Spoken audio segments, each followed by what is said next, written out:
Hello, and this is actually not the beginning of the video, this is just something I filmed afterwards. Just something I wanted to put out there at the beginning of this video and clarify, is that throughout this whole series I'm going to be talking about the Batman films and so on. I'm not going to be talking about the comic books. I know nothing about the comic books, I have no knowledge of them, no experience with them. Not to say I don't like comic books, I just never had a chance to get into them really when I was a kid. And I still haven't now, maybe I will in the future. Bear in mind I'm not really going to be talking about comparisons between the comic book, like oh that wasn't like the comic book kind of thing, you know. I'm going to be talking about the films, the animated films and beyond, all the adaptations, live action, animation, as much as I can. So I won't be talking about the comic books, just to let you know from the get-go. You understand that I'm not going to be comparing it or anything, I'm just going to be looking at it objectively as what it is, an adaptation and what's been put on the screen, so enjoy.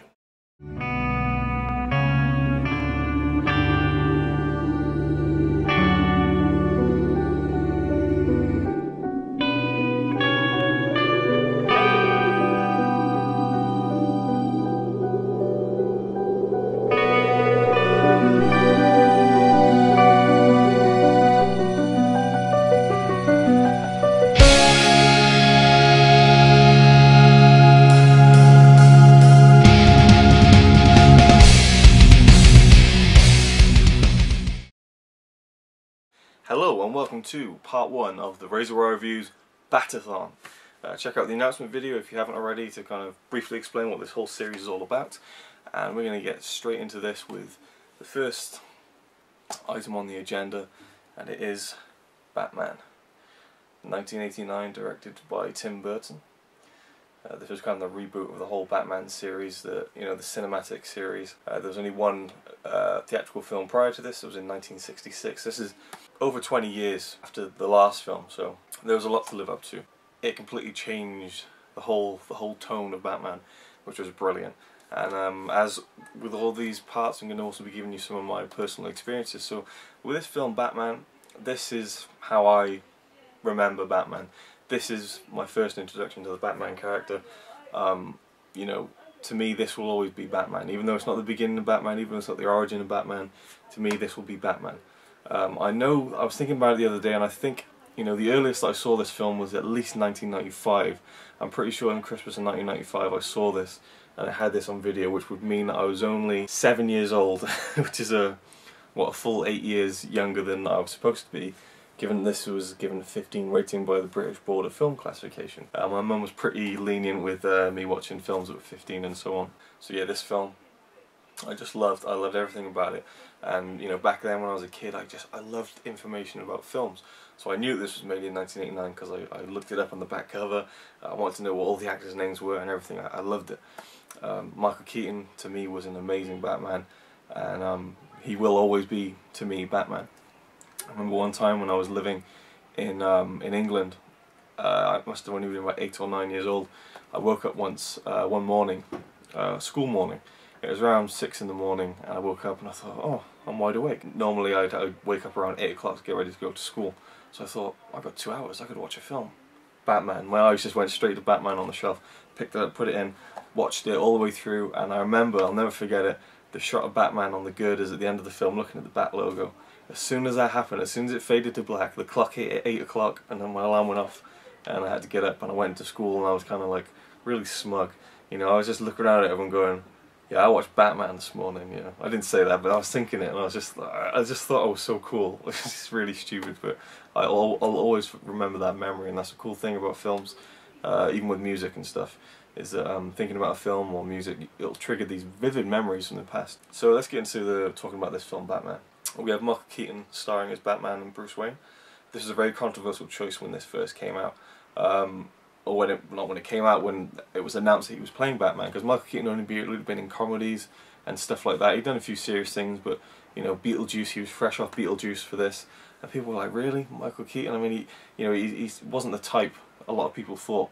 And on one of the extras on this Blu-ray, in fact, Bob Kane, the creator of Batman, actually said that he loved the casting of Michael Keaton because he thought it went against what you'd expect of a Batman. So I loved it, and for me, the thing that really sells Batman, as played by Michael Keaton, is his eyes. His eyes, he's got such a kind of quiet intensity in his eyes, and you see that through the mask, which is, you know, is brilliant, you know. And he's just brilliant. Michael Keaton, he's one of my favourite actors. He's got this real aura about him, You know, and there's this brilliant scene in the film where he kind of goes a bit mental as Bruce Wayne. He's like, "You want to get nuts? Let's get nuts." And you know, there's a little twinge of madness there. And I just love him. I love him as Batman. He doesn't look like Batman when he's Bruce Wayne, and that's what's so brilliant about it. You know, can't fault it. I love his performance as Batman and as Bruce Wayne as well. The scene when he's trying to tell Vicky Vale that he's Batman is just awesome. This is a great film. Now, the main villain in this film is the Joker, of course, played by Jack Nicholson, which a lot of people think he's a bit campy, but I love him. I think he's amazing. He really just suits the tone of the film as well, as directed by Tim Burton. You know, the kind of gothic Gotham and stuff, and that we'd never really seen before. You know, in fact, Bob Kane said that when he walked onto the set, that it was like walking onto the Gotham that he had created and imagined in his mind, and so on. So the art direction in this film was also a really big deal. And such a departure from, you know, the 60s series and film and so on, and again with the tone a lot more serious. And I'll get into the 60s stuff in a future part, but I want to start with this one because this is how I started off with Batman. The lead female interest, the love interest of the film, the female lead is played by Kim Basinger and is Vicky Vale. I think she does a really good job. You know, she's good looking, she's not a bad actress by any means.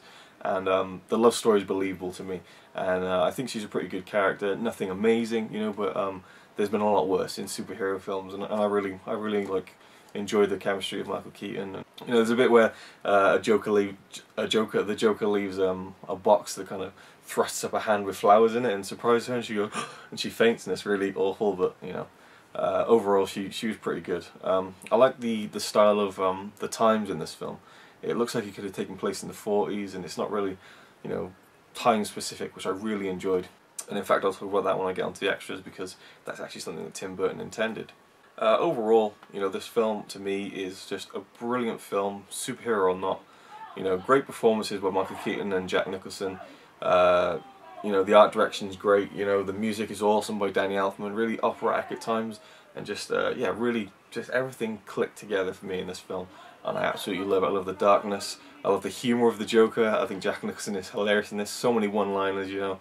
It's like, what do you want from me? My face on a $1 bill. You gotta be joking. Do I look like I'm joking? He's amazing. You know, the scene when the Joker, or Jack Napier, as he's been dubbed in this film, after he's fallen in this vat of acid and he becomes the Joker. And there's this brilliant scene where a doctor's working on his face, and you only see the back of him as he looks in the mirror and he's laughing and stuff, and it's brilliant. Absolutely awesome stuff. Of course, there's always, whenever you talk about Batman, whenever you talk about the character of the Joker and films, there's the comparison Jack Nicholson or Heath Ledger. I'll get into that really near the end of this series, my thoughts on that whole issue. But overall, this film is just incredible. I'm not going to rate these films or anything like that. I'm just going to give you my thoughts on it, and you can just gather what I think from there. I don't want to waste time going into rating stuff and so on. So, a brilliant way to kickstart, you know, Batman into the modern era. You know, I thought it was just great. And as for the Blu-ray itself, which I'm going to be reviewing also, I'm going to talk about the extras. I've got the screen up here so I can remember everything. Now, the commentary, the audio commentary by Tim Burton is brilliant. I'd never listened to an audio commentary by Tim Burton before. Years ago, I used to be a real connoisseur of audio commentaries. I listened to them all the time. I'd never really heard Tim Burton talk for a lengthy period of time at all. Really, I didn't really know what he sounded like. So this was really cool just from that perspective, to get to know Tim Burton a bit. And I was really surprised by how down to earth he sounded. You know, not that I thought he was a dick or anything, but he didn't sound like a filmmaker trying to sound like a filmmaker. You know, I've heard audio commentaries where they always kind of throw in all these like insider terms and just really try to sound like they know what they're doing. Tim Burton doesn't do anything like that. There's a lot of, you know, so like, that's just what I thought, you know, and he just sounds really genuine, which is great.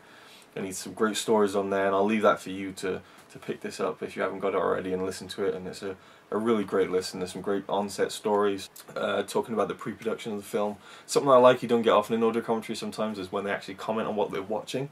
Sometimes it doesn't sound like they're actually watching it at all, but at certain points he will say, oh yeah, and that, you know, that shot wasn't so great, or oh, that's my handwriting in that shot there, and you know, it's terrible, or whatever. Really, really fun audio commentary. Definitely recommend that to anyone who likes audio commentaries. Next we have On the Set with Bob Kane.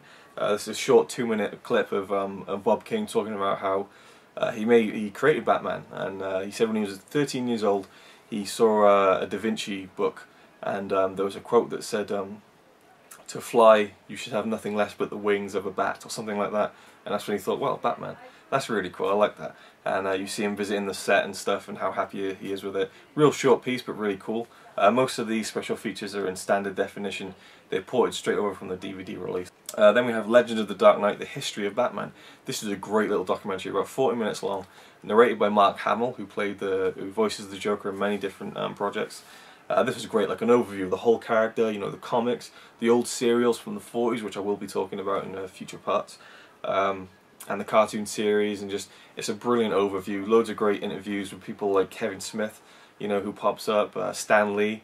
Then we have a long series, I think, that continues over onto the Blu-rays. Not sure, because I haven't watched all these extras yet, but I'm pretty sure this continues over the next 3 Blu-rays in the 89 to 97 anthology Blu-ray release. Shadows of the Bat, the cinematic saga of the Dark Knight parts 1 through 3.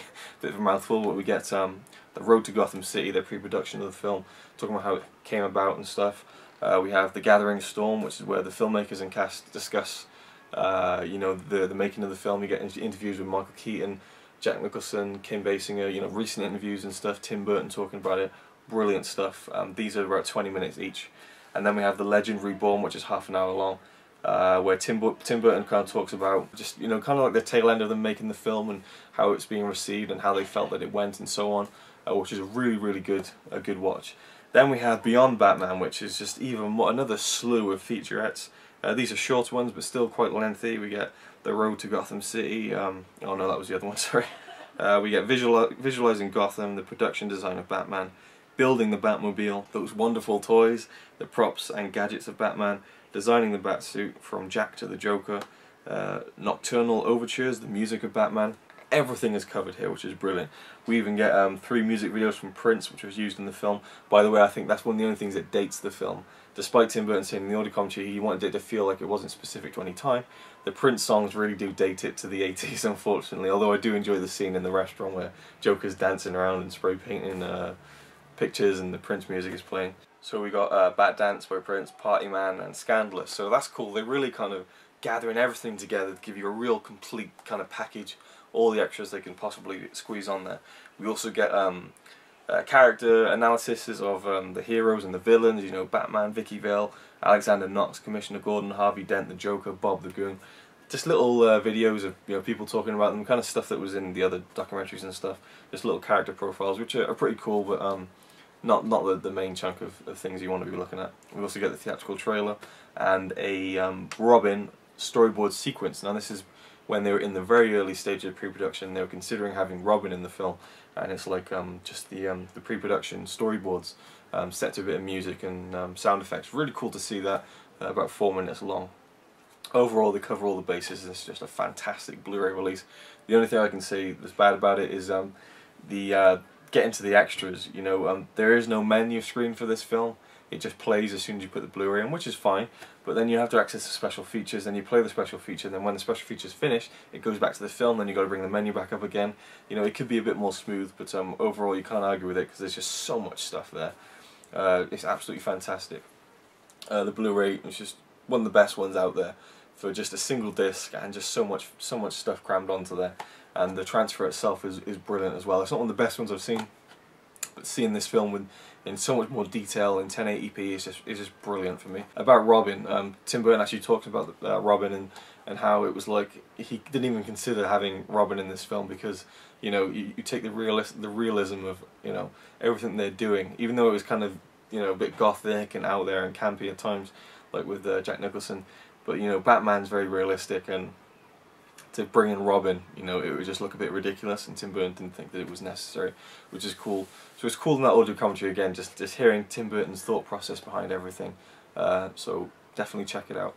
If there's anyone out there who doesn't collect Blu-rays or anything, you can get the 4-movie set of this on DVD for around £8 now, which is just a fucking steal. You want to pick that up if you're a fan of Batman films and you don't collect Blu-rays. It's just a really cheap price, and you get all these special features on the DVDs as well, I believe. So there we go. This is the first part of my Bat-a-thon. I realise it's gone on for a while, but I'm not going to prohibit myself to, you know, keeping these short. I want to talk about this as much as I want. This is going to be a real in-depth series, and I'm looking forward to the next part. I hope everyone enjoys this video. Leave me some comments, leave me some feedback, like this video, share this video. I really want to get this series, you know, viewed by a lot of people, and hopefully we get some feedback going, just talk about the films. That'd be really cool. So again, Batman, I've felt like I've done this about 80 million times. And thank you for watching. Part 2 will be Batman Returns, and I'll see you with that one. Thanks for watching.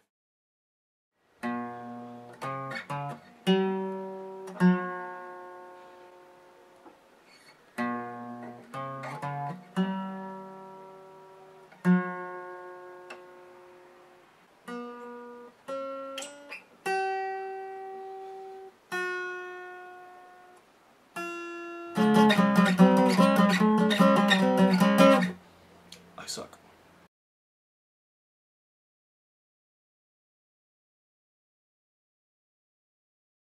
Okay, so if you've been carrying on watching after the blank screen there, then that means you looked at the time on the video and thought, this isn't quite over yet. So if you have carried on watching, then you've got a special little story in store for you. When I was a kid, I was in a playground once, and there was this guy, and he was tough, and he was riding around on his bike, and he was going up this ramp, which was consisting of a bit of wood and a rock. But I moved the rock so the ramp went down, and he stopped. He looked at me with his eyes just full of rage, and he was gonna kick my ass basically, and I shit myself.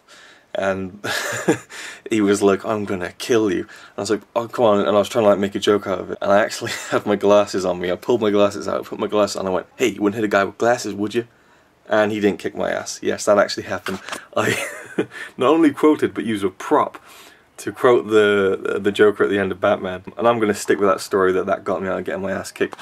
And it probably had nothing to do with the fact that there were like two like pretty girls who were saying, hey, don't beat him up. You know, I'm sure that had nothing to do with it. It was probably me, you know, being funny. Yeah, I'm going to stick with that. And also one more thing, I've just got to say my favourite shot of the whole film is when the Joker's first revealed, and he just kind of laughs and his eyebrows, he raises his eyebrow, and you see the first full shot of the Joker with like the forced grin and stuff. Awesome. One of my favourite shots in any of the Batman films. Just fantastic. So yeah, this is a little extra clip I decided to squeeze in. That's a funny story, I think. Maybe not. If it is, let me know, and I'll see you with the next one.